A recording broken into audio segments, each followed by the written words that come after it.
Welcome back to the Pro Series podcast. This is episode 79 with Peter Reese. Peter is a real estate investor who specifically invests in land flipping. It's a completely new topic that I've never went over, and honestly, I had no idea about. So Peter kind of goes over the whole topic, how he has become so successful, how he teaches others with it. He also has a podcast all about it. So definitely check this episode out if you're interested in land flipping or just want to learn more about it. But before we get into this podcast, please make sure you like, subscribe, and review this podcast on wherever you listen to podcasts. And now I hope you enjoy episode 79 with Peter Reese. Pete, thank you so much for hopping on the Pro Series podcast today. Excited to learn more about this land flipping topic that you have in your business, your podcast, everything. Great. Well, thanks for having me, Eric. I really appreciate it. Yeah, so give us a little intro to you and obviously we're going to talk about your turning profit and your podcast and everything, but give us a little intro on how you got into the business and before you started this, what were you doing? Yeah, well, I've been doing real estate for quite some time. I guess my first venture into real estate was when my wife and I bought our first home in the year 2000. And we did some minor fix up on that home ourselves. Some very questionable quality work, but Yeah, we've all been there. passable, I guess. Yeah. So we ended up holding that property for only 2 years, and we sold it for, I think we bought it for around 195, sold it for 250. So we made a little bit of chunk of money, and at the time that seemed like $1 million. But we took that money, rolled it into a next property that needed some work, and that kind of launched us into actually flipping homes as a business back then. So we were doing really well with that, flipping a lot of homes. Got my real estate broker license just so I could have better access to the deals because I was buying properties all off the MLS. And then the market completely crashed here in Southern California. That led me to kind of working with banks as a listing broker for their foreclosure properties. So I got really into that. That was kind of my whole focus for a while there because that was the only thing that was selling, those bank-owned properties. That was the whole market back then. That led me to working with a bunch of other large investment companies. So for a while there, I was just kind of finding them deals, and that was my whole focus. So that was good because they were a very unemotional buyer, just about the numbers, and they would buy as many deals as I could bring them, and they would close cash quick. So that was a good relationship we had going there for a long time. Then kind of got out of real estate altogether for a little while and worked on starting up a business with my wife related to blogger training and travel blogger training, kind of an online thing. And that was fun. That was a good business for a long time. Got the itch though to get back into real estate and real estate investing. And I started doing some reading online, trying to figure out what kind of model I wanted to go with, and stumbled into some stuff about land flipping. And I didn't know the first thing about land flipping or selling land. I was not an expert in land by any means. And reading stuff about people saying, "Hey, I bought this property for 10,000 and I sold it for 30,000." And I thought, well, that's pretty cool. I'd love to be able to triple my money on these type of deals. I figure I could do that. So one thing led to another. I just kind of went all in on it. And then in March of 2021 is when I resold my first property, using this land flipping model.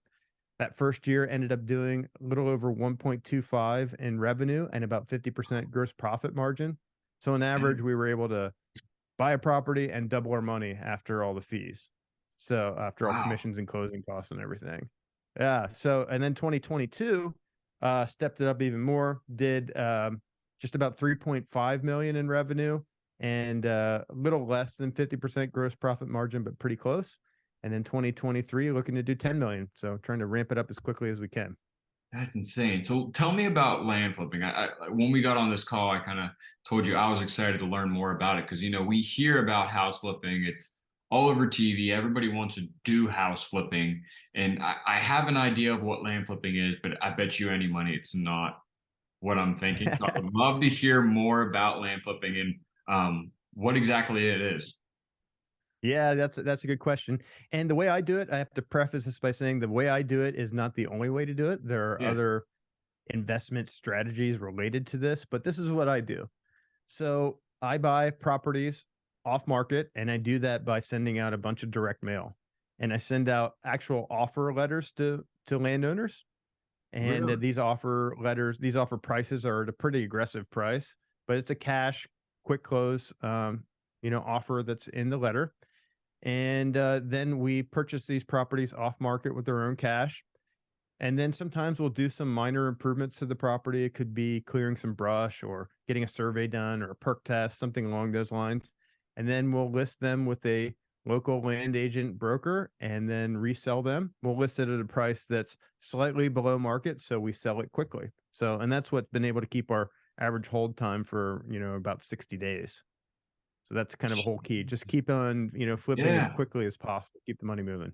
So all these properties you're putting offers on aren't necessarily for sale. They're just land you find. Are you looking on an MLS website, finding people that own a bunch of land? Because like you can't just walk down the street and know who owns what property. Yeah. Yeah, these are all from public records, and basically Okay. they're companies that we pull the list from. Like we use a company called Data Tree for a lot of our lists. Okay. And Data Tree, all they do is they aggregate all the public records from all these different counties. So Hmm. all this information is publicly available, but they aggregate it and put it into their own platform to make it easy to search and download. So what I'll do is I'll just, we'll take a particular area, could be a certain state. We'll take a bunch of counties within that state, and then we'll just simply look at the criteria of the property. Right now I'm buying a lot of properties that are just 10 acres and above. So I'll Okay. search for a list 10 acres and above, raw, vacant land, because you could tell that in the list. And then it spits out this huge list of people that own land in that area that are 10 acres and above. So I take that, and then we take a look at average prices per acre in that particular area. And then we back off a certain percentage from there, and that's how we generate our offer prices. It's a mail merge type thing, so we send it to the mailing service.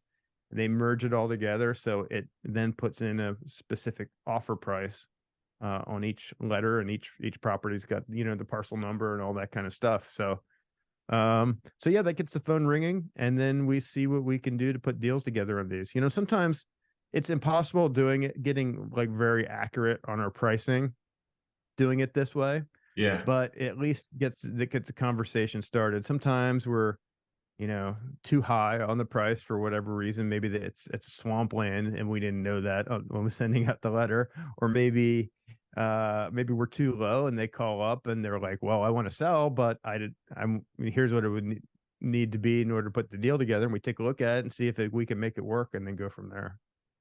My gosh. So when you're going in and you're buying a property, you're not really doing anything that much cosmetically. You're really just helping with maybe like a survey or something. You're not like excavating land to make it more flat for someone to appeal to build a house on. Generally, we're doing pretty minor stuff, if in anything at all. We've done some of that type of thing, but like right now we're wrapping up one which is like a larger 75-acre property, and we split it into 5 parcels. Pretty easy in this area that we're doing. We just had to hire a surveyor. The surveyor kind of splits it up on paper and stakes it out on the ground and records that with the county, and then you can sell off each parcel individually. And you do that because then you can get a higher price per acre when you sell it that way. But as part of that, I also had to do other stuff. I had to do clearing of this road, and then I had to pay a contractor to come in and put a gravel road in, which was really expensive. So sometimes we do that stuff, but only if there's a big amount of upside in doing it. Absolutely. So, oh my, I have so many questions. So are you helping Fire people away. are you helping people do this? Is this what the whole premise of turning profit? Yeah, like I've just been doing it for myself for the past couple years. And yes, so I kind of started a whole community around land flipping because I noticed a lot of people have had quite a bit of interest in it. And I don't have anything to sell or anything like that, but I am kind of working on a free training program to release within that community that's pretty much lays out exactly what I do, every single step of it.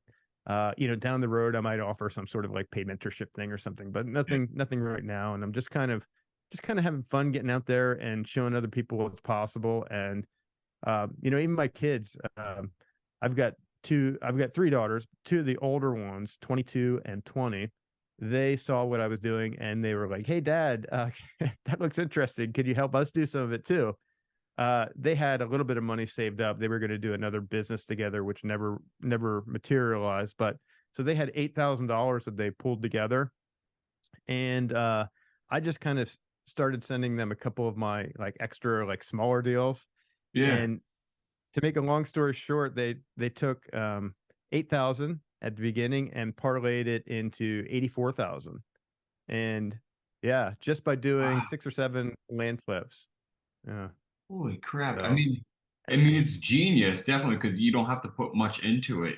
Like, as you can see, that right. I love hearing that story. And, you know, people flip houses all the time. They think it's awesome. But as you said, like in the beginning, it's probably, you know, we've all walked into open houses and seen houses that are botchy and they're going for, you know, oh, like there's some in our area that are going over for 1 million and they're definitely not like, they're maybe 600 worthy. Yeah. Um, but this land thing is so interesting because you're not really doing much to the land itself, and you're not actually hurting the land, like hurting it. And I mean, as like a flipper, when they're flipping and doing it a horrible job, I call that hurting their house. You're hurting, Yeah, yeah, you know, definitely.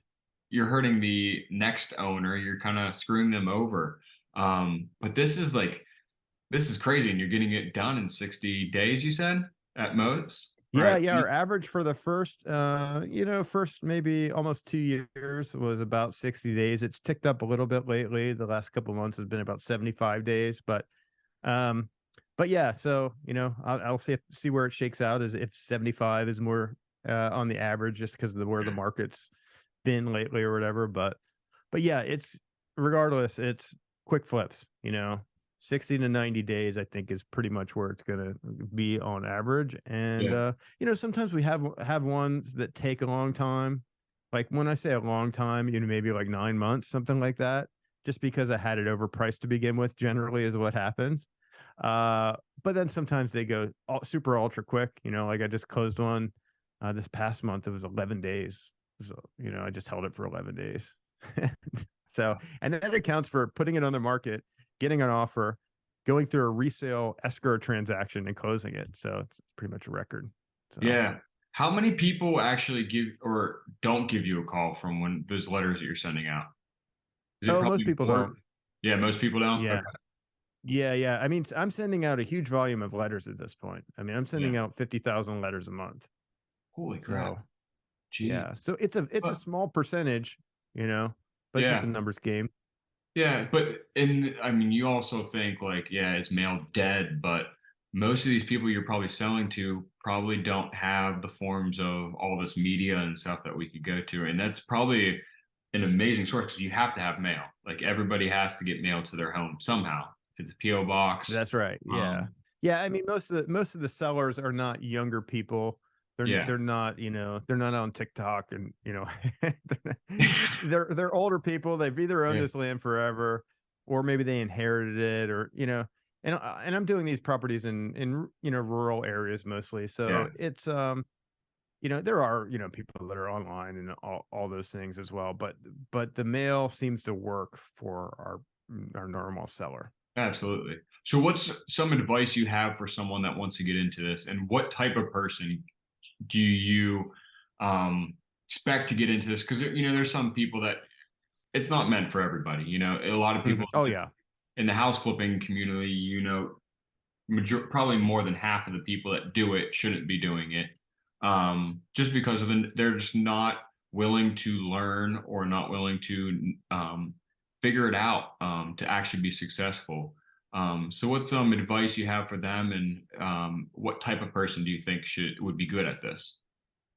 Yeah, the best the people that are really good at it are those type of people that like to buy and sell stuff. It Yeah. could be anything they like to buy and sell, just finding value and then reselling it. Like if that makes sense with your mindset, like that's always kind of been in my mind. Like I always love buying stuff and then reselling it for a higher price. I think I feel like I'm always been good at identifying value. Mhm. And I know there's a lot of other people around like that. So if that's your mindset, I know you'd be good at this type of business.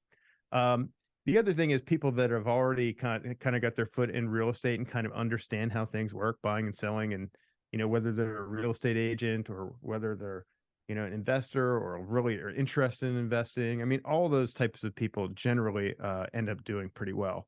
You have to be willing to commit to learn how to evaluate land. So if you can really understand what makes a good property, what makes a bad property, what are things you should be looking for and how to make the model work. It's not rocket science by any means, but you have to be willing to learn and constantly, each area you go into has its own nuances. So it's a matter of continually learning and continually adapting and kind of understanding what it takes to make the whole thing work. But, the best place to learn, I think, is that the community that I just started, or, actually a better place to start would be to take a look at my income reports that I do each month. I do an income report on my website, turningprofit.com. But basically in that income report, um, I try to make it a kind of like as transparent as possible so people can understand, what this business is about. I go into how much revenue we took in that month, how much profit, and then all these different metrics, like every single property we did, like what we bought it for, what we sold it for, how many days we held it for, what went well, what went wrong. And just trying to be as like open as possible. And that I figure that way that, that kind of stuff was not out there when I was kind Yeah. of figuring out the business. So I figured that would have been invaluable to me. So I'm trying to look at it from that perspective and kind of put out there the type of stuff that I would have loved to have seen. So that's Absolutely. kind of the That's concept. awesome. Being as transparent as possible, it actually gives people realistic expectations.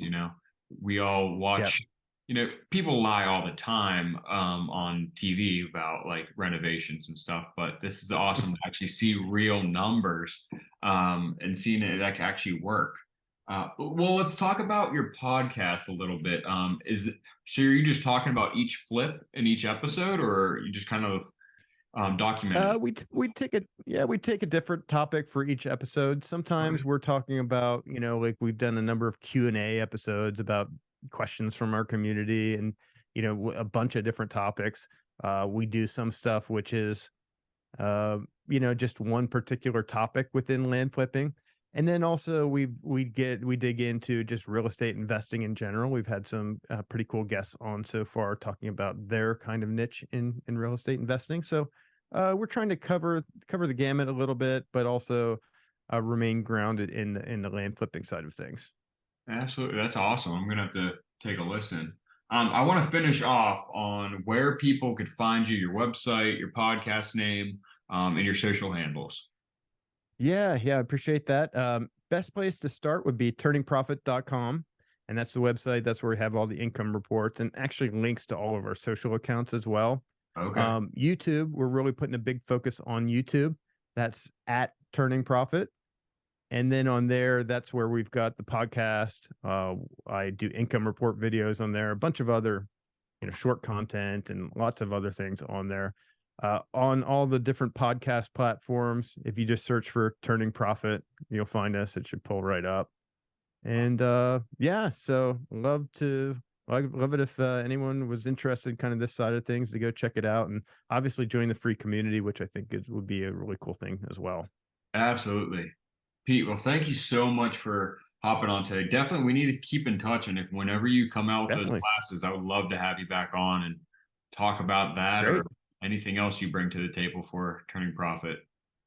Yeah, I appreciate it, Eric. And anything we can do, let's stay in touch. Absolutely. Awesome. Well, have a great rest of the day and thank you for hopping on the Pro Series podcast. All right. Thanks, Eric.